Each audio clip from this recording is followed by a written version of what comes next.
Hello friends, welcome to my channel. এই যে দেখেন, আমি ডিমা হাসাও গেতে আছি। ডিমা হাসাওতে কত সুন্দর সুন্দর সিনারি, একদম মানে মানে দার্জিলিং এর মতো একদম দেখতে সুন্দর। দেখেন, ইয়ার থেকে আরো অনেক ভালো ভালো সুন্দর সুন্দর জায়গা আছে। তো সম্পূর্ণ ভিডিও দেখার জন্য সাথে থাকবেন এবং সাপোর্ট করবেন। দেখুন আমি আরো কি দেখাই।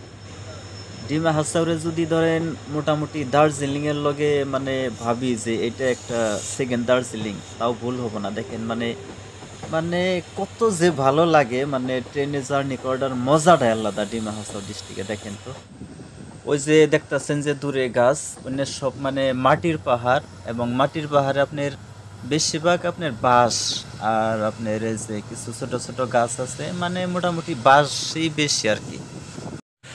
ট্রেনের রাস্তাটা ধরেন পাহাড় কাটা কাটা সাইড দিয়ে বানাইছে, যেখানে ধরেন পাহাড় মানে কাটা সম্ভবই না, ওইখানে মানে পাহাড়ের ভিতর দিয়ে খুরঙ্গ করে, মানে ওই খুরঙ্গের ভিতর দিয়ে ট্রেন যায়। যে এখন দেখছেন যে ট্রেনটা যে খুরঙ্গের ভিতর দিয়ে ঢুকছে, মানে ধরেন গুয়াহাটি থেকে ডিমা হাসাও তুলি ঢুকতে ধরেন বহুত কয়টাই মানে সুড়ঙ্গ পাওয়া যায়, তার ভিতরে এটাও একটা সুড়ঙ্গ। দেখেন মানে ভিতরে গেলে তো মোবাইলে নেটওয়ার্ক না কিচ্ছু থাকে না। আমি গুয়াহাটি থেকে রাতের 11:45-এ ট্রেন আসছিল, অল্প লেট আসছিল, মানে 12টায় ছাড়ছে আর কি ট্রেনটা। তো গুয়াহাটি থেকে সম্পূর্ণ সারা রাত জার্নি করে আমি ডিমা হাসাওতে পাইলাম। তো এটা মাহুর, ডিমা হাসাও ডিস্ট্রিক্টের মাহুর স্টেশনে আমি নামলাম। তো এখান থেকে অল্প হাইটে যায়, মানে এই আপনার ছোট গাড়ি আছে, ছোট গাড়ি থেকে যেটা মাহুর, যেটা টাউন, ওই টাউনে যেতে হবে। ওই টাউন পার হওয়ার পরে আমার রুমের দিকে রাস্তা আছে, ওখান থেকেও মানে ছোট গাড়ি ধরে আর কি আমি রুমে যাবো লাহে লাহে। তো দেখেন সম্পূর্ণ ভিডিও আর সম্পূর্ণ রাস্তাটা কিরকম, পাহাড় কাইটা কিভাবে রাস্তা বানায় সব দেখতে থাকেন আর কি। এই যে ট্রেন যাচ্ছে, এটা ডাইরেক্ট তখন আপনার হাফলং যাবে। এই যে রুমের জন্য যাওয়ার জন্য আমি অটো উঠলাম। এই দেখেন মানে বৃষ্টি হয়ে যে রাস্তা কি একটা হাল বানাইছে। অটো যে সামনের দিকে একবারে যায়, মাঝে মাঝে পাশের চাকা দুটা ঘুরতে একদম পাতাল হয়ে যায়, যদি হঠাৎ কিবা কারণে ড্রাইভারে ব্রেক মারে পাতাল হয়ে যায়।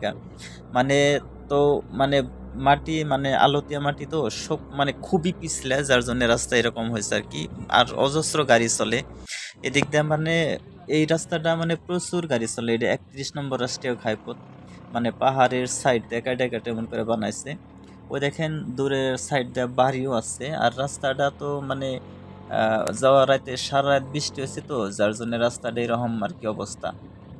ওই যে দেখেন বাড়ি, আর সাইডে রাস্তা। বাইক নিয়ে গেলে তো বাইকের মানে যে ড্রাইভ করে বা যে পাশে বহে, ওরা আসলে মনে করেন যে কেদা যায়, একদম অবস্থা কেরাসিন। তো আমি অটোতে গেতেছি, অটোর অবস্থা নাই আর কি। দেখেন কিভাবে যায়।